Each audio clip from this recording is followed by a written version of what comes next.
With the F1 news cycle measured in hours rather than days, it is easy for people in the paddock to forget that just a few months ago, serious discussions were held about the sport's competitive integrity, with Lewis Hamilton's future still uncertain. However, fans were recently treated to flashbacks to those discussions, but for an unexpected reason. So join us as we discuss Hamilton's latest feud with the FIA. Niels Wittig, one of F1's new race directors, dedicated a section of his pre-Australian GP notes to reminding drivers that certain jewelry is prohibited on the track. The rule has been in place since 2005, but it has rarely been enforced, with drivers like Hamilton frequently sporting earrings and piercings during races. Despite Wittig's reminder, the 7-time world champion made it clear to the media in Australia that he would not be removing his earrings. The Briton was seen with piercings during the Australian Grand Prix, but no punishment has been meted out of him as of yet. Hamilton stated, "They are personal things. You should be able to be who you are." Following the well-documented events of the 2021 Abu Dhabi Grand Prix, Wittig joined Eduardo Freitas in replacing Michael Masi.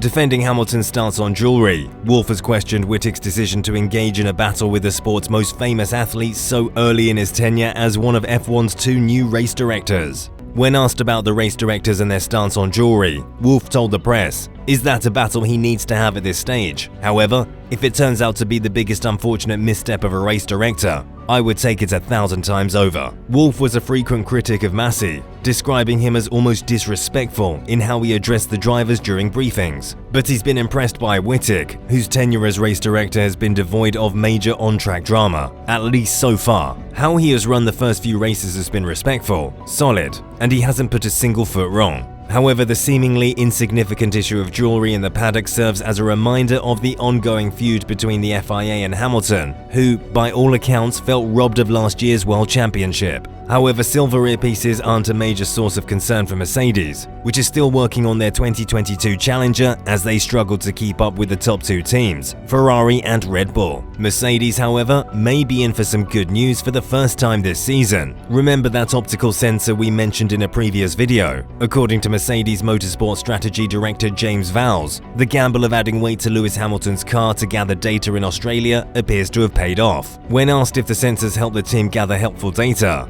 Vowles said, "The answer is yes. We always need to have a good understanding and be data-driven as an organization. It was painful because taking sensors off the car at the start of the season because the car is too heavy means we're losing out on information. What we concluded from the first 2 races is that we had too many questions without answers as a result of doing so. In a normal year, you wouldn't even consider not having sensors on the car. You would add what you need to make sure you understand what's going on. But obviously, this isn't a normal year, and the car is overweight. Lewis did a fantastic job by carrying those extra sensors, but ultimately, the cost was small.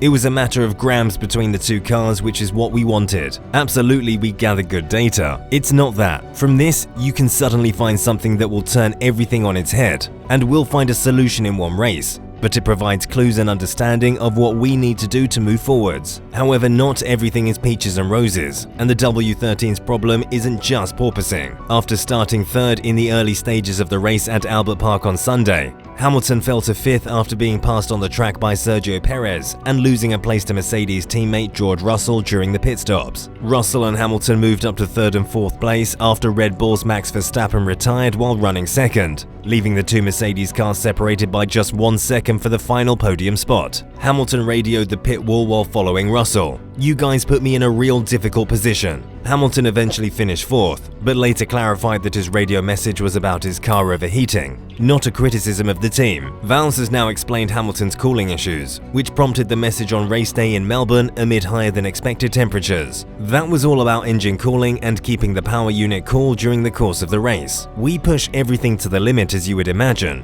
and one of those is engine cooling, and you do that by closing up the bodywork or changing the louver design at the back of the car. That decision is made on Saturday, but obviously we are racing on Sunday, 24 hours later, and in this particular circumstance, the ambient was 1 or maybe 2 degrees warmer than we had expected. As a result of that ourselves, And not just ourselves, you would have heard it from teams up and down the grid. We're right on the limit of what the engine and the PU can take in terms of cooling requirements. During the course of the race, when you are following the car, it meant that Lewis had to compromise what he was doing. He had to move out of the dirty air of the car in front of him and make sure he got cool, clean air through the radiators to drop the PU temperatures down. But doing that makes racing the car in front incredibly difficult, and that's why his message came out. Russell and Hamilton's 3rd and 4th place finishes helped Mercedes maintain 2nd place in the Constructors' Championship, ahead of Red Bull, which scored points with only one car after Verstappen's retirement. However, Mercedes has struggled to compete with Red Bull and Ferrari for outright speed this season as it battles the porpoising issue on its W13 car. Despite the fact that Hamilton and Russell were able to battle Perez's Red Bull at points during the race, Vowles highlighted how Mercedes was still trailing the front-running outfits. In terms of where we were in Melbourne, we have to face the reality. We were a second down in qualifying relative to Ferrari, and in the race, Leclerc was in a league of his own. Bahrain ended up being still to this point in our season our most competitive race, as an example, as a gap relative to the front. Every race though that we move forward, we have a plan of action of what we need to test, try and develop on that car.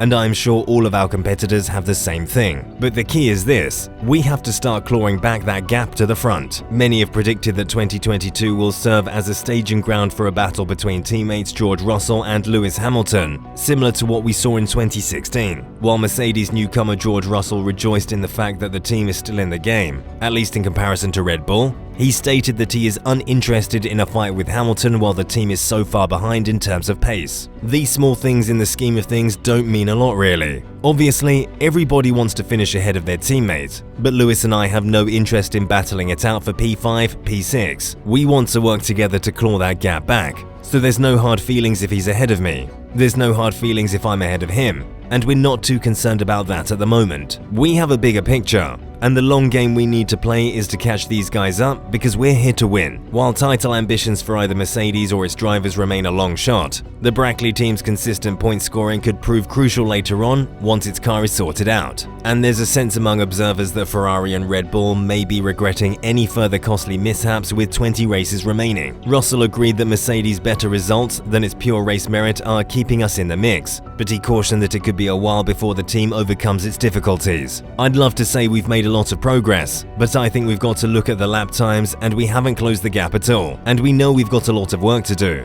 but I have faith that we can get there. We know the potential is in the car, and we've got a lot of work to do to extract that performance. It won't happen overnight, it won't happen in the next race, but I do think in time we will get there. So for the time being, if we keep picking up these results, it's keeping us in the mix. It's definitely not based on pace, but I think it's been a respectable start to the season in terms of how we've managed to optimize our lack of performance. Thank you for your time. If you like the video, please consider liking, subscribing, and clicking the bell button to be notified of future uploads. What are your thoughts on Hamilton's new, albeit amusing feud with the FIA? The risk of adding the sensor to the car appeared to have paid off. Will Mercedes address their issues before it's too late? Please share your thoughts in the comments below, and we'll see you later on F1 Zone.